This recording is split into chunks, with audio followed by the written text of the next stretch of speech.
നമസ്കാരം. ഉപരാഷ്ട്രപതി ശ്രീ ജഗദീപ് ധൻഖറുടെ രാജി ഇന്ത്യയിലെ രാഷ്ട്രീയ വൃത്തങ്ങൾക്കിടയിൽ വലിയ ഒരു കോളിളക്കം സൃഷ്ടിച്ചിരിക്കുകയാണ്. നമുക്കറിയാം, ഇന്ത്യയിലെ പ്രഥമ പൗരനായ രാഷ്ട്രപതിക്ക് ശേഷം വളരെ സുപ്രധാനമായ ഭരണഘടനാ പദവി അലങ്കരിക്കുന്ന ഒരു പദവിയുള്ള ഒരു വ്യക്തിയാണ് ഉപരാഷ്ട്രപതി എന്ന് പറയുന്നത്. ഉപരാഷ്ട്രപതിയുടെ മറ്റൊരു പ്രധാന ചുമതല എന്ന് പറയുന്നത് രാജ്യസഭ എന്ന ഉപരിസഭയുടെ അധ്യക്ഷൻ കൂടിയാണ്. അങ്ങനെയുള്ള ഉപരിസഭയുടെ അധ്യക്ഷൻ കൂടിയായ ജഗദീപ് ധൻഖർ എന്ന വ്യക്തി ഒരു സുപ്രഭാതത്തിൽ അദ്ദേഹം തൻ്റെ രാജി പ്രഖ്യാപിക്കുകയും അനാരോഗ്യം എന്ന ഒരു കാരണം പറഞ്ഞുകൊണ്ട് രാജി പ്രഖ്യാപിച്ച് രാജിവെച്ചൊഴിയുന്ന ഒരവസ്ഥയിലേക്ക് കാര്യങ്ങൾ എത്തുകയും ചെയ്തു. ഇതിൻ്റെ രാഷ്ട്രീയമായ കാര്യങ്ങളെക്കുറിച്ചും നിലവിൽ അതിനുള്ള കാരണങ്ങളെക്കുറിച്ചുമാണ് നാം ചർച്ച ചെയ്യുന്നത്. എന്തായിരുന്നു ജഗദീപ് ധൻഖറിൻ്റെ രാജിക്ക് പിന്നിലെ ചേതോവികാരം? ആരായിരുന്നു ജഗദീപ് ധൻഖർ? എന്തായിരുന്നു അദ്ദേഹത്തിൻ്റെ പിന്നിട്ട വഴികൾ? ഇതൊക്കെയാണ് നാം ഇന്ന് ചർച്ച ചെയ്തുകൊണ്ടിരിക്കുന്നത്. പെട്ടെന്നുണ്ടായ കാരണം എന്താണ്? ജഗദീപ് ധൻഖറിൻ്റെ രാജിക്ക് പെട്ടെന്നുണ്ടായ കാരണം എന്താണ്? ഇത്തരം വിഷയങ്ങളാണ് നാം ഇന്നിവിടെ പരിശോധിക്കുന്നത്. നമുക്കറിയാം, ജഗദീപ് ധൻഖർ എന്നറിയപ്പെടുന്ന ഉപരാഷ്ട്രപതി അദ്ദേഹം ഉപരാഷ്ട്രപതി ആവുന്നതിന് മുന്നേ വേറൊരു പദവി അലങ്കരിച്ചിരുന്നു. അതും ഭരണഘടനാപരമായ പദവി തന്നെയായിരുന്നു. ആ പദവിയുടെ പേരാണ് ഗവർണർ എന്നത്. പശ്ചിമ ബംഗാളിൽ തൃണമൂൽ കോൺഗ്രസിനെ എന്നും മുൾമുനയിൽ നിർത്തിയ ജഗദീപ് ധൻഖർ എന്ന ഗവർണർ പശ്ചിമ ബംഗാളിൽ TMCയുടെ കണ്ണിലെ കരടായി BJPയുടെ പക്ഷമായി എന്നും തൃണമൂൽ കോൺഗ്രസിനെ ചോദ്യശരങ്ങൾ കൊണ്ടും മറ്റും വീർപ്പ് മുട്ടിക്കുന്ന ഒരവസ്ഥ ആദ്യകാലങ്ങളിലുണ്ടായിരുന്നു. പിന്നീട് അദ്ദേഹം ഗവർണർ പദവിയിൽ നിന്നും മാറി ഉപരാഷ്ട്രപതി എന്ന പദവിയിലേക്ക് വന്ന സമയത്ത് എല്ലാവർക്കും തീർച്ചയായിരുന്നു എന്താണ് സംഭവിക്കുക എന്നുള്ളത്. ഇന്ത്യയിലെ ഭരണ പ്രതിപക്ഷ കക്ഷികൾക്കിടയിലുള്ള തർക്ക വിതർക്കങ്ങളിൽ ഉപരാഷ്ട്രപതിയുടെ സ്റ്റാൻഡ് എന്തായിരിക്കുമെന്നതിനെ പറ്റി പശ്ചിമ ബംഗാളിലെ ഉദാഹരണം വെച്ചുകൊണ്ട് എല്ലാവർക്കും സുനിശ്ചിതമായിരുന്നു ജഗദീപ് ധൻഖർ എന്ന ഉപരാഷ്ട്രപതി ആരോടൊപ്പമായിരിക്കും എന്നുള്ളത്. അതിന് വളരെ വ്യക്തമായ പ്രകടമായ ഉദാഹരണങ്ങളും പലതും അന്ന് സംഭവിക്കുകയും ചെയ്തിരുന്നു. അങ്ങനെ ഇന്ത്യയുടെ പാർലമെന്റിലേക്ക് കടന്നു വന്ന ഉപരാഷ്ട്രപതി ജഗദീപ് ധൻഖർ ഇന്ത്യയുടെ ഉപരിസഭയായ രാജ്യസഭയുടെ അധ്യക്ഷൻ കൂടിയാണല്ലോ. അദ്ദേഹം അങ്ങനെ രാജ്യസഭയിൽ ഭൂരിപക്ഷമില്ലാത്ത പ്രതിപക്ഷ കക്ഷികളെ BJPയേക്കാൾ ഉപരിയായി ചോദ്യശരങ്ങളെ കൊണ്ടും ദേഷ്യം കൊണ്ടും ഈ സഭയിൽ നിന്ന് അച്ചടക്ക നടപടികളുടെ പേരിൽ പുറത്താക്കൽ കൊണ്ടും എല്ലാം പ്രതിപക്ഷ കക്ഷികൾ എന്നും മുൾമുനയിൽ നിർത്തുകയും വെള്ളം കുടിപ്പിക്കുകയും ചെയ്ത ഒരു വ്യക്തി കൂടിയായിരുന്നു.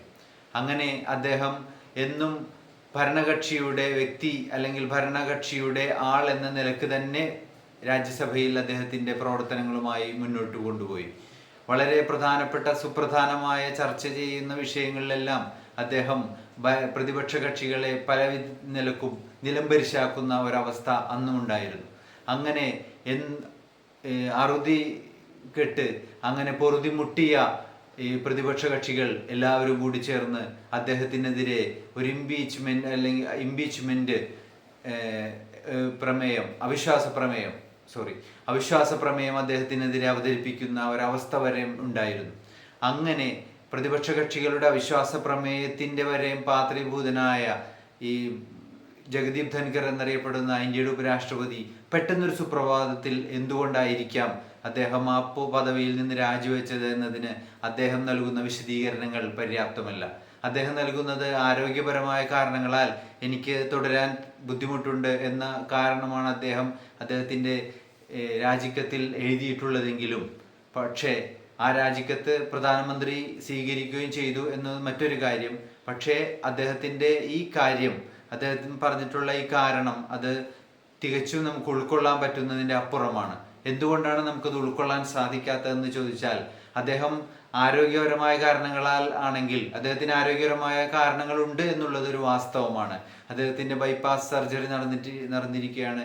ആരോഗ്യപരമായ കാരണങ്ങളുണ്ട്. ഡൽഹിയിൽ വെച്ച് തന്നെ അദ്ദേഹം ഒരു പരിപാടിയിൽ താഴെ വീണു പോകുന്നൊരവസ്ഥയുണ്ടായിരുന്നു. ബോധം ഇല്ലാതെ നിലംപതിക്കുന്നൊരവസ്ഥ വരെ ഉണ്ടായിരുന്നു. അദ്ദേഹത്തിന് ആരോഗ്യപരമായ പല ബുദ്ധിമുട്ടുകളും നിലവിൽ അദ്ദേഹത്തിനുണ്ടായിരുന്നു. അങ്ങനെ ആരോഗ്യപരമായ കാരണങ്ങളെ കൊണ്ടാണ് അദ്ദേഹം ഈ പദവി ഒഴിവാക്കുന്നതെങ്കിൽ അദ്ദേഹത്തിന് ഒഴിവാക്കാൻ പറ്റിയ ഒരുപാട് സാഹചര്യങ്ങളുണ്ടായിരുന്നു.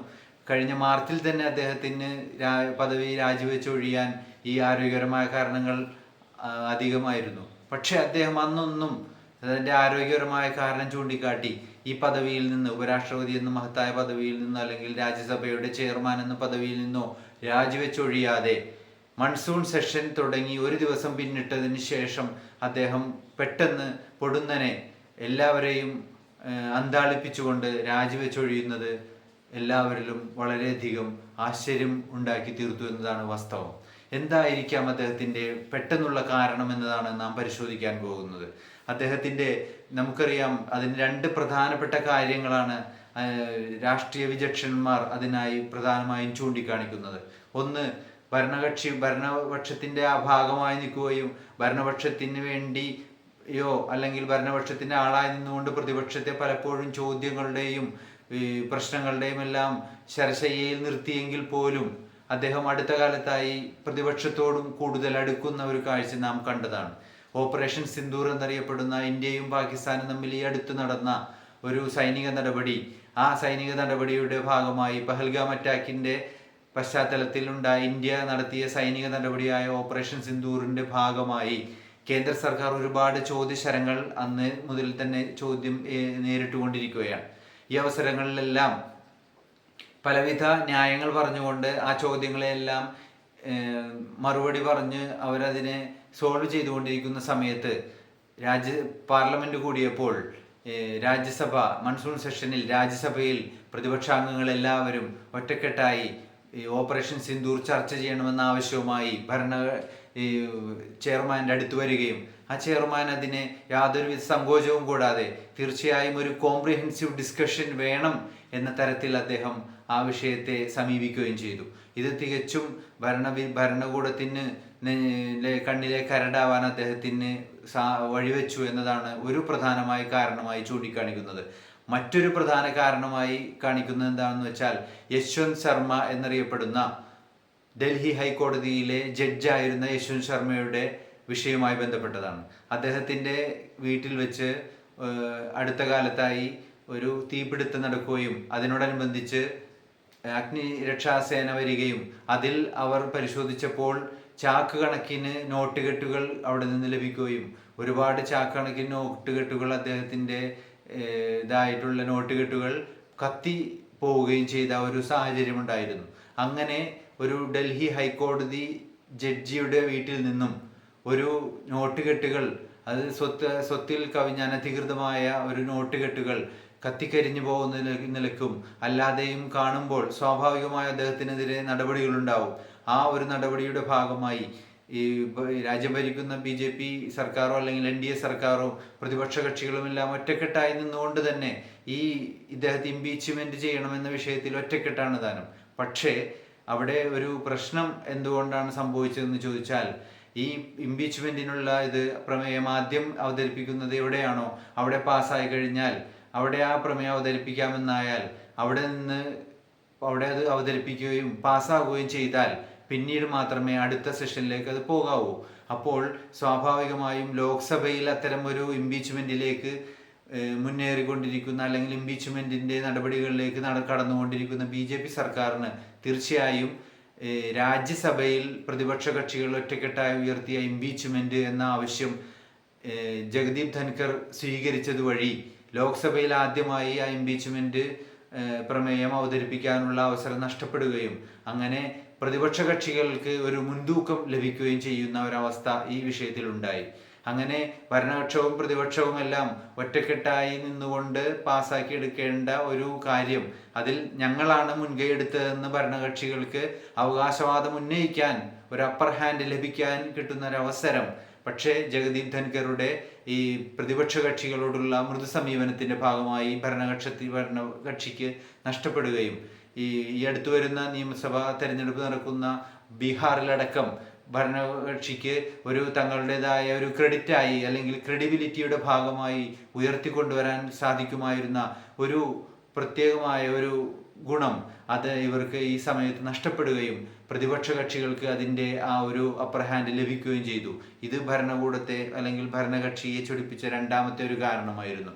അങ്ങനെ ഈ ഭരണകക്ഷിയെ ഈ അടുത്ത കാലത്തായി ഈ അവിശ്വാസ പ്രമേയം പ്രതിപക്ഷ കക്ഷികൾ അവതരിപ്പിച്ചതിന് ശേഷം ജഗദീപ് ധൻഖർ പ്രതിപക്ഷ കക്ഷികളോട് കുറച്ച് അടുത്തു വരുന്നു എന്നുള്ള അത് വളരെയധികം മാധ്യമങ്ങളെല്ലാം ചർച്ച ചെയ്തുകൊണ്ടിരുന്ന ഒരു വസ്തുതയും കൂടിയായിരുന്നു.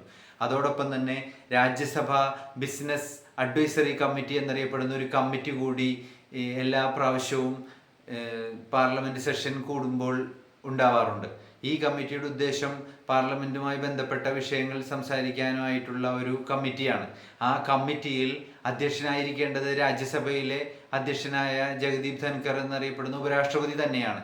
പക്ഷേ ഇത്തവണ ആ ഒരു രാജ്യസഭ അഡ്വൈസറി കമ്മിറ്റി കൂടിയപ്പോൾ, രാജ്യസഭ ബിസിനസ് അഡ്വൈസറി കമ്മിറ്റി കൂടിയപ്പോൾ ജഗദീപ് ധൻഖറിനെ ഒറ്റപ്പെടുത്തിക്കൊണ്ട് ഭരണപക്ഷ കക്ഷികളിൽ നിന്ന് പ്രധാനപ്പെട്ട പല എംപിമാരും എന്നല്ല ഒട്ടുമിക്കാൽ ഭരണപക്ഷ എംപിമാരും ആ ചർച്ചയിൽ നിന്ന് വിട്ടുനിൽക്കുന്ന ഒരു അവസ്ഥ വന്നപ്പോൾ തന്നെ രാഷ്ട്രീയ വൃത്തങ്ങൾ ഉറപ്പിച്ചതാണ് ജഗദീപ് ധൻഖറിന്റെ ചീട്ട് കീറാൻ പോവുകയാണ് എന്നുള്ളത്.